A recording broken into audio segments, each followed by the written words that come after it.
By special request, we are going to demonstrate the process for mounting a watercolor print on half-inch birch ply as substrate for an oil painting.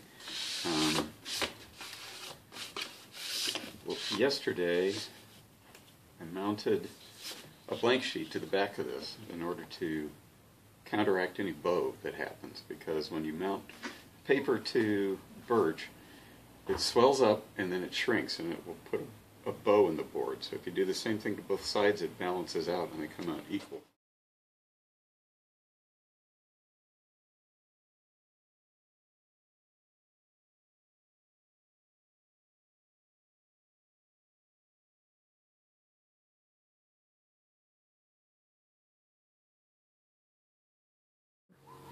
Okay, so part two. What I have here is some slick coated paper that the print shop rolled up my print in, which is going to keep my work surface clean. I'm wearing an apron because I don't want to do this again where I ruin a good sweater like I did yesterday. So I'm going to start by cleaning as much dust off of this as I possibly can.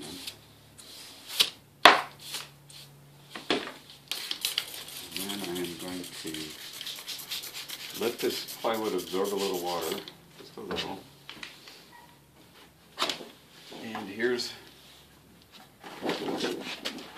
my underpainting. So,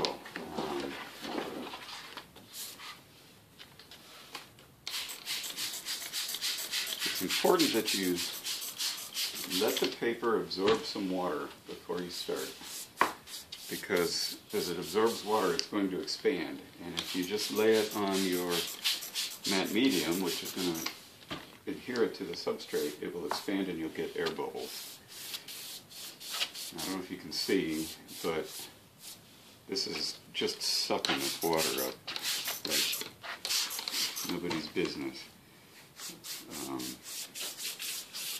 I'm trying to smooth it out with the brush, but a lot of it has soaked in before I can get very far. It's nice to know that the inkjet ink is pretty water sound, water safe. It doesn't run. I'm going to put more water on the back than I did on the front, though, just to be safe.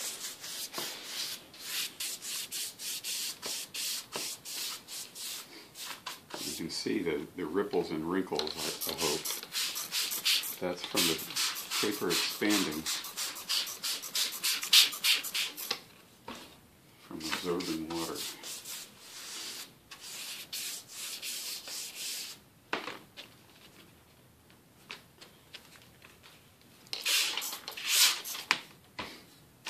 I want to be sure I get all the way out to the edges so it's all evenly saturated,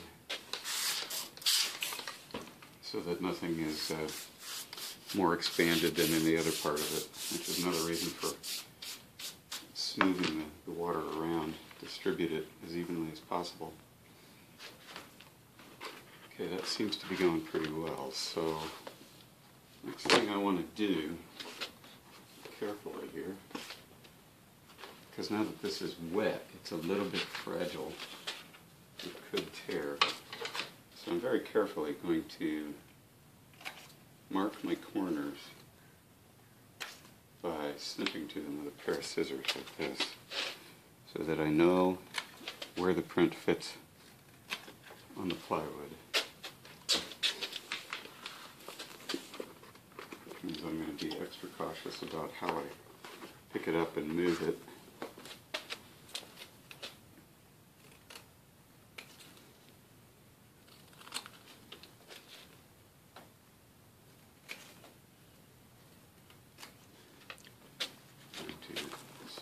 Side. Like so. This is acrylic matte medium. This is the glue. It is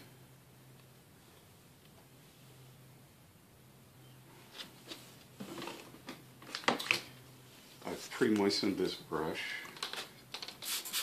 Moisten it again. And I want to get good distribution here. You want to be pretty liberal. I may come back and add some. I got so much on this yesterday that I made kind of a huge mess in the next step.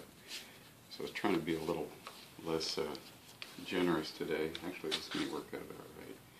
The idea is to put more than you need, because you're going to squeeze the excess out in the process of removing air bubbles and smoothing out the surface. So this looks like it may work out just about right.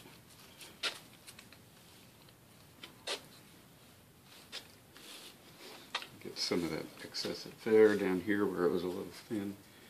And I actually do want to get these edges touched all the way around with adhesive.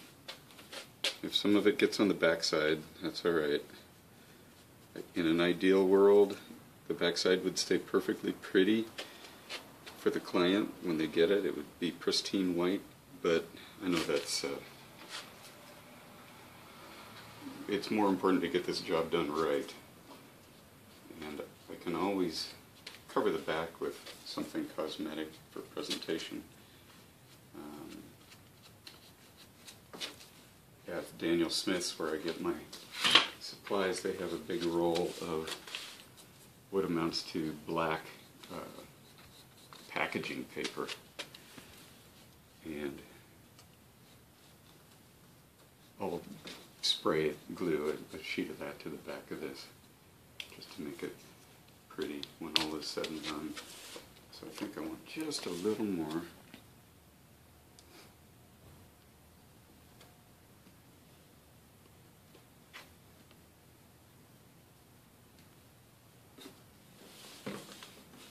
Just because it's a little thin on this end.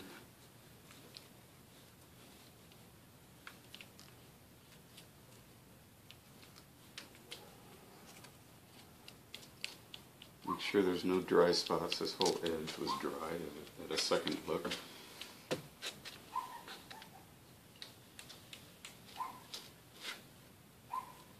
And try to avoid thick spots too, because it'll just make lumps in your final surface. Although that's not hugely critical either. Okay, so well, that's still nice and wet. And looking at those corners,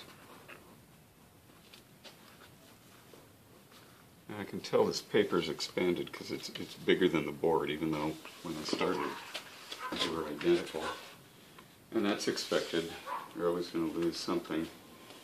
It's just going to end up bigger on the board if it starts out identical.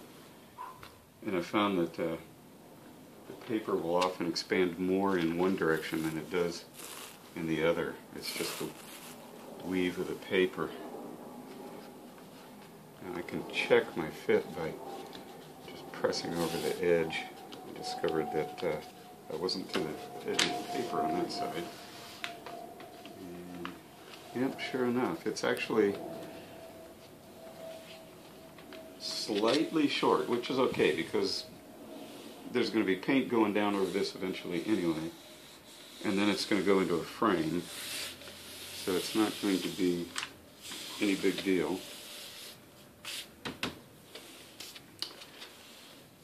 But now that I have it in position, starting in the center, roll outward. This squeezes out the air bubbles and the excess matte medium. Use light pressure. You don't want to squeeze all of it out. You just want to get a nice even surface. The whiter the brayer, the better. This is a brayer, not a donkey. It doesn't bray. It's a brayer. Bad joke. Sorry.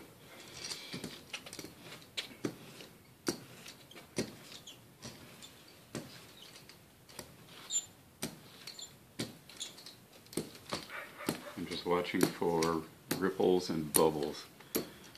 In this situation I have light coming in from outside, so if I could look at it at an angle, I should get a pretty good view. And this is looking really good. Next step is to get it off of this. I'm going to carefully turn it over onto my box and start pressing the sides up.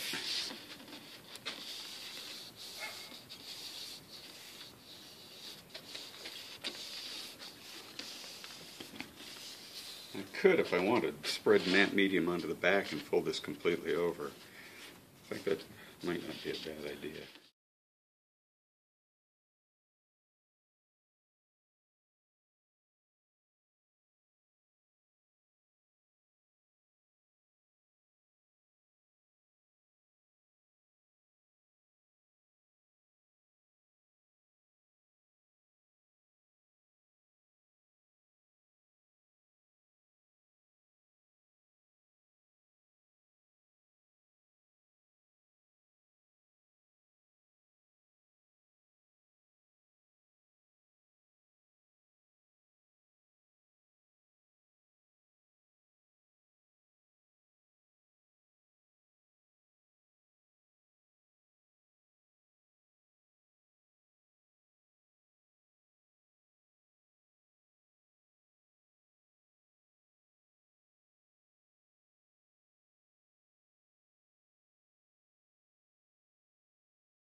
Once this is dry, there'll be a couple of coats of matte medium to seal the paper so that I can paint over it in oils safely.